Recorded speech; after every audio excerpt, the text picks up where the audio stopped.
ইমাম মাহদি কখন আসবেন এবং আমরা যদি শুনি তিনি আসছেন তখন আমাদের কি করতে হবে? সুন্দর প্রশ্ন করেছেন। হযরত ইমাম মাহদি ওনার আত্মপ্রকাশ ঘটবে, ওনার জন্ম হবে সৌদি জাজিরাতুল আরবের কোথাও, বুঝতে পারছেন? 40 বছর বয়সে উনি আত্মপ্রকাশ করবেন। অনেকে বলছে 2026 সালে তিনি বের হবেন। এরা গাঁজাখোর। হাদিসে কোথাও উল্লেখ নাই 26-এ, 27-এ, 30-এ আসবে। আলামত বলা আছে। পৃথিবীর মুসলমানদের অবস্থা সর্বোচ্চ কঠিন পর্যায়ে চলে যাবে যখন ইমাম মাহদির আত্মপ্রকাশ তখনই ঘটবে। এখনো 57টি মুসলিম বিশ্বে আজান হয়, নামাজ হয়, জুমার নামাজ হয়, ওয়াজ মাহফিল হয়।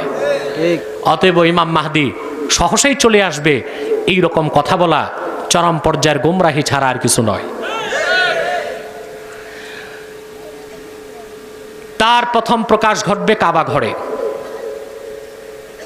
তোয়াফরত অবস্থায় মানুষগুলো, মুসলমানরা কোণঠাসা হয়ে যাবে।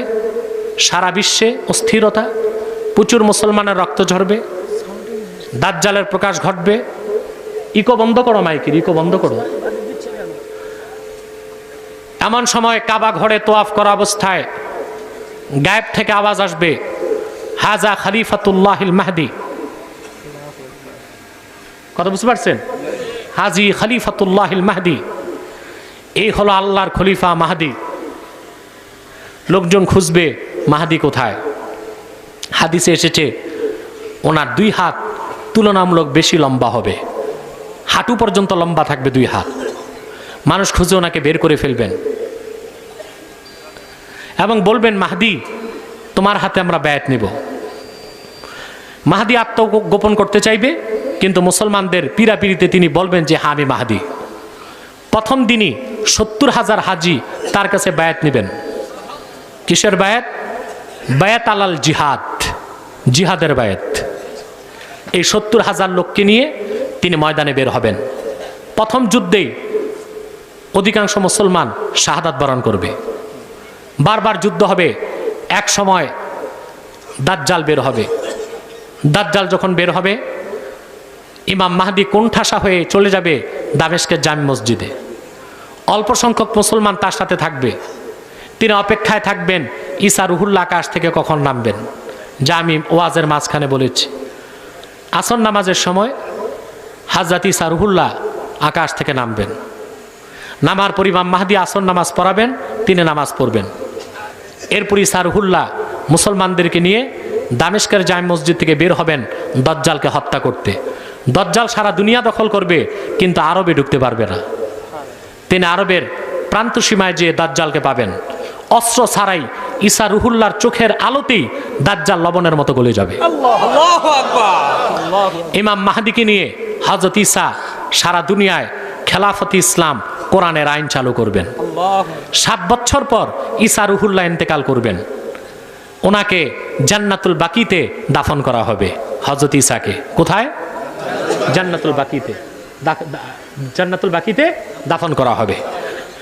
অনেকে মনে করে যে হযরত ঈসা রুহুল্লাহ যখন কিয়ামতের আগে নামবেন, তো উনি যখন মারা যাবেন ওনাকে রওজা মোবারকের কোথাও দাফন করা হবে।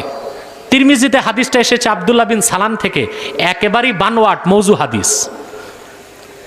জান্নাতুল ফেরদৌস রওজা মোবারকে, আল্লাহ রসুল মুহাম্মদ সাল্লাল্লাহু আলাইহি সাল্লামের জান্নাতুল ফেরদৌস রওজা মোবারকে শুধু জায়গা পেয়েছেন আবু বকর আর ওমর। মা আয়েশাও সেখানে জায়গা পান নাই, ঠিক কিনা? হযরত হাসানকেও দাফন করা হয়েছে জান্নাতুল বাকিতে। অতএব ঈসা রুহুল্লাহকে দাফন করা হবে জান্নাতুল বাকিতে। এরপর আরো 14 বছর সারা দুনিয়ায় কোরআনের শাসন চলবে, মুসলমানদের জয় জয়কার থাকবে। 20 বছর যখন পুরা হয়ে যাবে, আবার পৃথিবীর অবনতি ঘটবে। ইমাম মাহদি ইন্তেকাল করবেন। তারপর আবার ধীরে ধীরে পৃথিবীর অবস্থার পরিবর্তন আসবে। কিয়ামতের ঠিক পূর্বক্ষণে তখনও মুসলমান থাকবে পৃথিবীতে।